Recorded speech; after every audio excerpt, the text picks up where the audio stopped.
Welcome to St John's for our weekly update. We are, of course, in the midst of lockdown as our health authorities try to get on top of the latest breakout of COVID-19, the Delta variant, that most infectious form of the virus so far. And we wish them well and assure them of our prayers. And we join with so many in thanking those who are doing the right thing and seeking to bring this lockdown to a swift conclusion. Of course, with lockdowns, we have no idea how long they will last. At the moment, the lockdown is scheduled to finish at 4 o'clock on Sunday.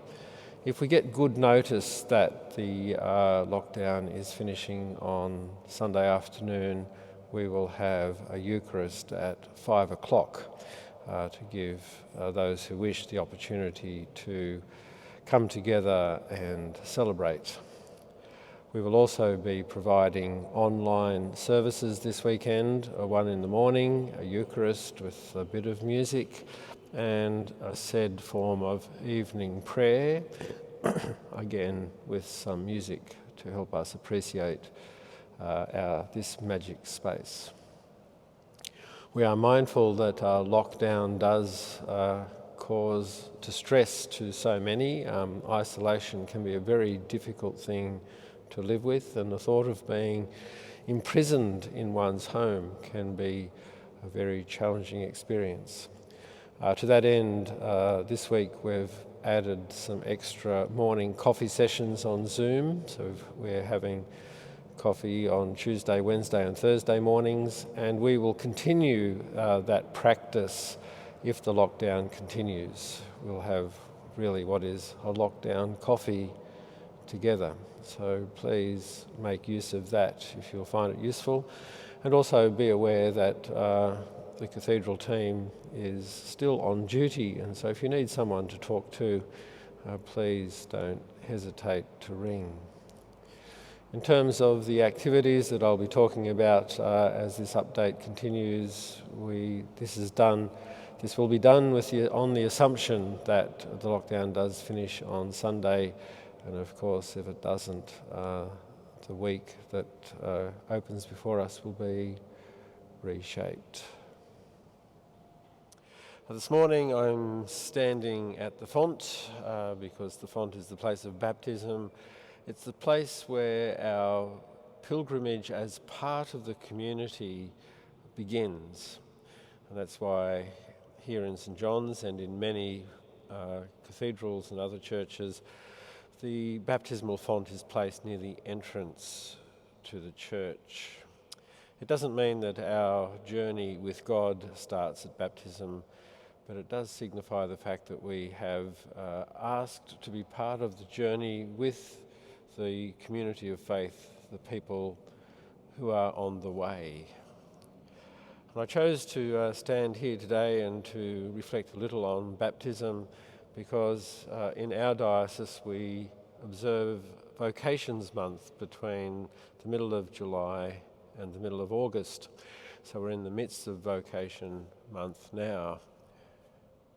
In terms of the diocesan theme, Vocations Month is about giving people who feel that they may be called to the ordained life the opportunity to reflect with others on how that call may be shaping them and may be shaped and how they may answer that call.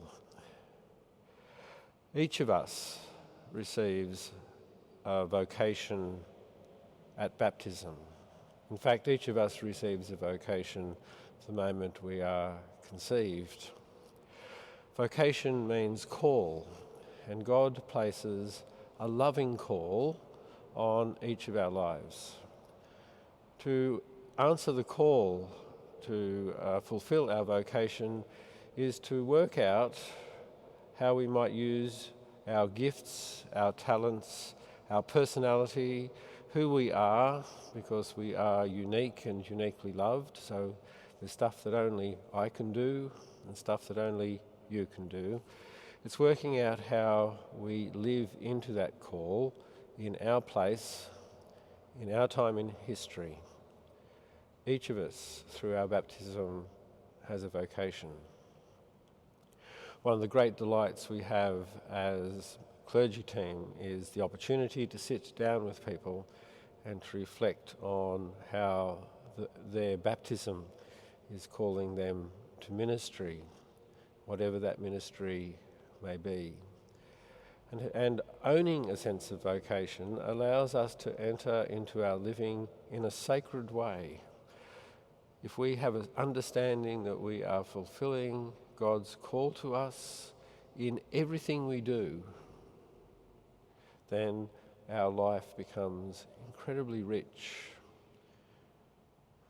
So Vocations Month is with us. It's a time to reflect on the call that God places on our lives through baptism.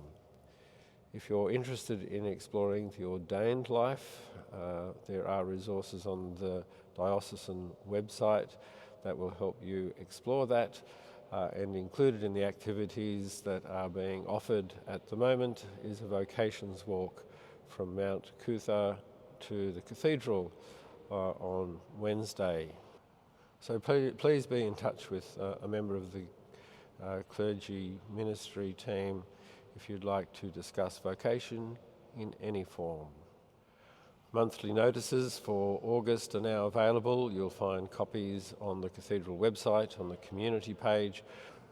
We were hoping to have a retiring collection on Sunday for the Mothers' Union as they seek to support the work of Anglicare chaplains. At present, that's been postponed by 1 week. And of course, if the lockdown continues, we will postpone it again. But it's a very important annual offering that the Mothers' Union ask us to contribute towards. The Anglicare chaplains based in hospitals and prisons use those resources to buy specific things that enable them to do their job. And it's always a beautiful thing at one of the Mothers' Union get-togethers during the year to observe the handing over of the cheque, which usually has tens of thousands of dollars written on it, tens of thousands of dollars that goes towards helping us help the chaplains. In community notices, you'll see that we've started a community billboard. The billboard is a way that we advertise the opportunities that are available for you to be involved in the life of the cathedral. One of the things we would really love, one of the roles we'd love to fill or have a number of people fill is that of like a handy person, someone who could do a few odd jobs around the cathedral precinct. You can imagine there's always something to be done on a site as large and as complex as this, and it's a wonderful way to be present here at the cathedral on the precinct and to enjoy life in this oasis in the city. Our domestic abuse awareness group continues its work, and this month they've got a small feature in Community News, and you'll find details on the website as well on their particular page. This month they're looking at the role of the bystander. Many of us from time to time are bystanders of situations of domestic abuse, and this month there are some suggestions as to what we can do as bystanders, because we are obviously people of first contact in such situations. In terms of birthdays this week, we say happy birthday to Deborah Franks, to Rowena Liu and to Helen Lancaster. I hope you all have a fantastic day. And remember that church festivals go for 8 days, so you are allowed to celebrate your birthday for 8 days, beginning on the day of your birthday and going for 1 week. So thank you for all that you do to make this a rich place of blessing to so many people. Please be aware of our prayers and our capacity to be with you, even if it's on the phone during this lockdown period. And let us together pray deeply for the world, for those parts of the world that are tragically completely disrupted by COVID. I think it's almost impossible to imagine the level of grief and dislocation that must be happening in places like Indonesia. And so let us together be mindful of that situation and pray for the world authorities as they seek to bring this COVID pandemic to an end. Peace be with you.